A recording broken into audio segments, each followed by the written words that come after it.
Salam Bapak Ibu Saudara, puji nama Tuhan. Hari ini kita memperingati hari kebangkitan Tuhan kita Yesus Kristus. Kebangkitan adalah satu momen yang sangat penting bagi orang-orang percaya. Kenapa? Karena kebangkitan itu membuktikan bahwa Tuhan kita Yesus Kristus Dia telah hidup. Ya, ini menjadi momen yang sangat penting Bapak Saudaraku.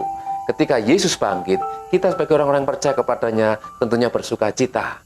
Dan tentunya kita adalah orang-orang yang paling bahagia karena kita percaya bahwa Tuhan yang kita sembah, Tuhan yang kita akui Dia sebagai pribadi Allah yang besar, Dia bangkit dari kematian. Ini adalah berita yang membahagiakan karena kita percaya kepada Tuhan yang hidup, bukan Tuhan yang mati. Amin Bapak Saudaraku. Sebagai pengikut Kristus tentunya kita memiliki pengharapan bahwa kita kelak rindu juga mengalami kebangkitan sama seperti Kristus. Bahkan Yesus sendiri juga menjanjikan bahwa ketika mereka yang percaya kepadanya, mereka juga akan dibangkitkan sama seperti Dia. Amin Bapak Saudaraku, puji nama Tuhan. Dan peristiwa kebangkitan ini disaksikan oleh murid-murid Yesus. Dan kita tahu murid Yesus yang utama, yang pertama, yaitu Matius, Markus, Lukas, dan Yohanes, mereka menyaksikan secara langsung pribadi Yesus ketika Dia bangkit, menunjukkan bukti jati dirinya, ya, yang telah mengenakan tubuh kemuliaan. Bahkan tidak hanya murid-murid Yesus yang utama, murid-murid Yesus yang lainnya juga menyaksikan kebangkitan Yesus, 150 murid yang lain. Dan mungkin kita tidak pernah melihat secara fisik Yesus sampai hari ini kalau Yesus itu bangkit. Tapi Yesus sendiri juga sudah berpesan, berbahagialah mereka yang percaya walaupun mereka tidak melihat. Jadi hari ini kita yang tidak melihat Yesus bangkit secara fisik, tapi kita percaya bahwa Yesus bangkit, kita adalah orang-orang yang paling bahagia. Amin Bapak Ibu Saudaraku. Oleh sebab itu mari kita akan melihat satu peristiwa di mana banyak orang-orang yang pada waktu itu selalu update mengikuti pergerakan Yesus, namun mereka masih belum percaya kepada Yesus. Jadi sampai hari ini pun banyak orang-orang Israel, orang-orang Yahudi yang masih menolak pribadi Yesus sebagai Tuhan dan Juru Selamat. Tapi bersyukurlah jika hari ini kita orang-orang yang dipilih oleh Tuhan, dipanggil oleh Tuhan untuk mengikuti jejaknya, bahwa Dia bangkit dan Dia memberikan jaminan hidup yang kekal, maka kita adalah orang-orang yang paling bahagia. Mari kita akan melihat satu peristiwa di mana pada zaman Yesus banyak orang-orang yang tidak percaya, bahkan mereka menebarkan dusta kemana-mana jika Yesus ini tidak bangkit. Tapi justru dengan tindakan mereka yang bodoh, saya katakan bodoh Bapak Saudaraku, itu justru membuktikan bahwa Yesus bangkit. Mari kita akan melihat di dalam Matius pasal 28 ayat yang ke-11 sampai dengan yang ke-15. Firman Tuhan di sini diberi judul dusta mahkamah agama. Ketika mereka di tengah jalan, datanglah beberapa orang dari penjaga itu ke kota dan memberitahukan segala yang terjadi itu kepada imam-imam kepala. Dan sesudah berunding dengan tua-tua, mereka mengambil keputusan lalu memberikan sejumlah besar uang kepada serdadu-serdadu itu, yaitu serdadu-serdadu yang menjaga kubur Yesus atau makam Yesus, dan berkata, kamu harus mengatakan bahwa murid-muridnya datang malam-malam dan mencurinya ketika kamu sedang tidur. Jadi serdadu-serdadu itu pun disogok, disuap untuk mengatakan yang tidak sebenarnya.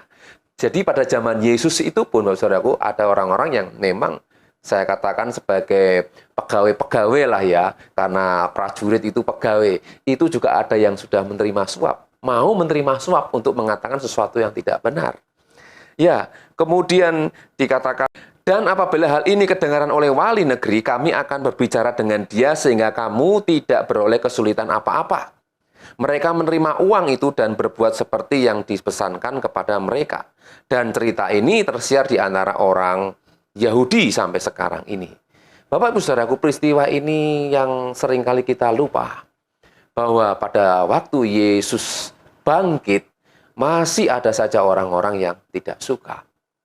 Dan padahal kita tahu bahwa ketika Yesus mati, Dia pun dijaga oleh serdadu-serdadu, supaya apa yang dikatakan oleh Yesus itu apakah benar terjadi demikian.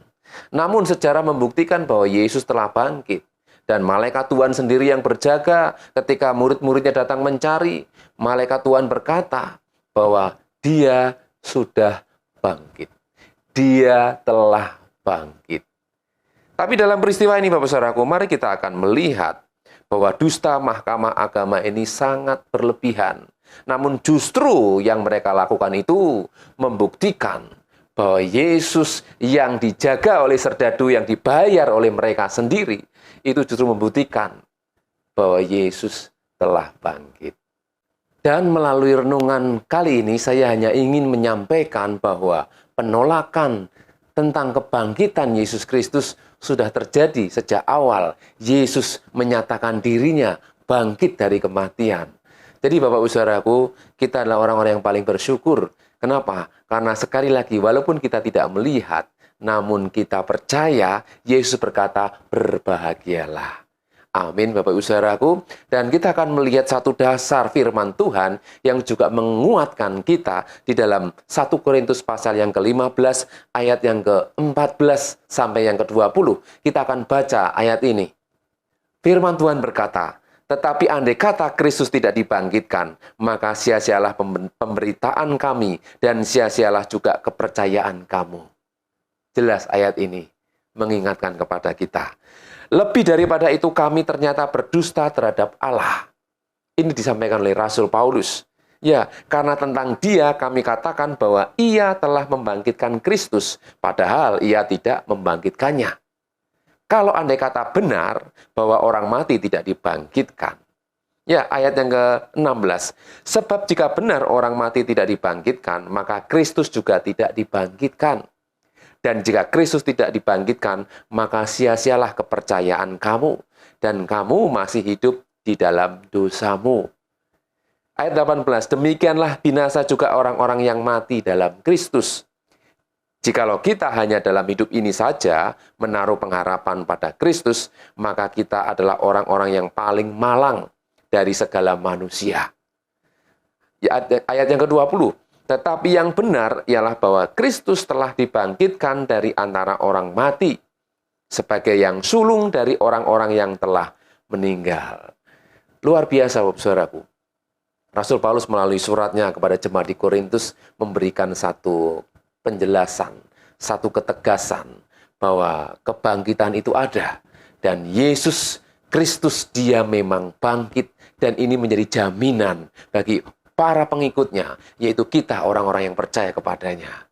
Jadi Bapak Saudaraku, jika hari-hari ini kita banyak hal yang seringkali kita dengar yang membuat kita ini goyah, atau kita mungkin ada pengajaran-pengajaran yang membuat kita tidak yakin bahwa Yesus itu hidup, ayat ini memberikan pengertian kepada kita, memberikan ketegasan kepada kita, bahwa Tuhan kita adalah Tuhan yang bangkit dari kematian.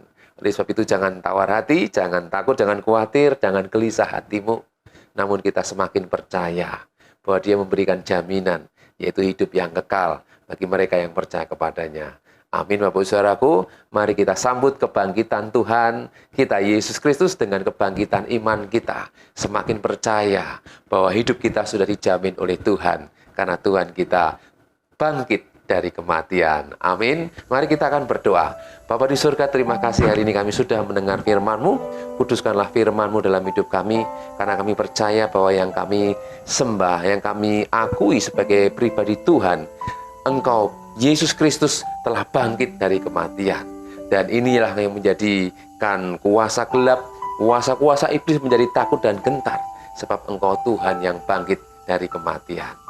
Terima kasih Bapak, terima kasih. Kami sungguh bersyukur Engkau sudah mengampuni segala dosa kami, dan Engkau sudah memulihkan hidup kami dan membangkitkan semangat kami kembali untuk hidup dalam kebenaran firman-Mu. Berkati kami semua yang sudah mendengarkan firman-Mu, berkati pekerjaan, pelayanan, keluarga kami, kota dimanapun kami berada. Kami terus serahkan bangsa dan negara kami, para pemimpin pejabat orang luar negeri ini, presiden, wakil, para menteri, seluruh aparat negara dalam kuasa otoritas Tuhan. Berikan hati yang takut akan Engkau. Pulihkanlah bangsa kami, selamatkanlah negeri kami ya Tuhan. Terpujilah nama-Mu. Kami juga berdoa buat mereka yang belum percaya kepada Tuhan. Engkau yang menjamah mereka, pakai setiap anak-anak-Mu untuk menyampaikan kabar baik ini, sehingga mereka juga beroleh hidup yang kekal seperti Yesus Kristus, yaitu menjadi jaminan memberikan hidup yang kekal. Terima kasih Bapa.